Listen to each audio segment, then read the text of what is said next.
this to this.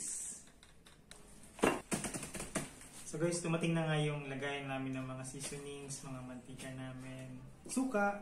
So yung luma kasi namin na ginagamit, ito na lang inatira. Sa mantika na lang kasi. So ngayon, bumili kami ng bago para mapalitan siya at magkaroon na rin ng mga bagong lagayan, yung mga seasonings namin. So tara, buksan natin. So ito yung para sa mantika namin guys. Dual purpose na siya. Pwede siya pang spray. Pwede rin siyang pang pour lang. Kagandahan nito guys, nakita namin siya kasi meron na rin siyang lock. So hindi siya basta-basta matatapon kapag nagbuhos natin siyang ganun. So may lock na siya. Tapos ito yung straw niya.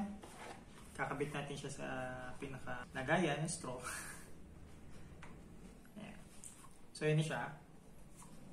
So pagka i-unlock natin siya, ayan, automatic na siyang mag-open yung valve niya para pwede natin siyang i-pour na lang.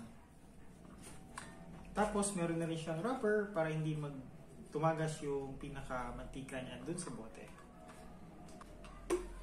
Pwede natin ilagay na mantika is 500 ml siya. So meron din siyang ibang kulay, meron din siyang black. So sa seasonings naman namin, so ito yung pinakalagayan namin ng seasonings. Yan. So automatic na rito, similar nung sa mantika. Pag binuhos mo siya, automatic na siyang magbuhos. Hindi na siya tulad nung luma namin na hindi ganito-ganito pa siya.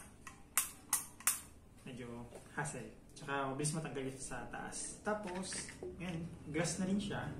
500 ml na rin yung maximum na pwede mo natin ilagay dito. So meron siyang free na sticker. Chinese. Meron na rin siyang rubber sa loob para hindi mag-leak pagka nilagay natin siya. So, ayan. So pag gusto niyo guys nung ganitong seasoning bottles din, lalagay ko na lang sa comment section. Check it out!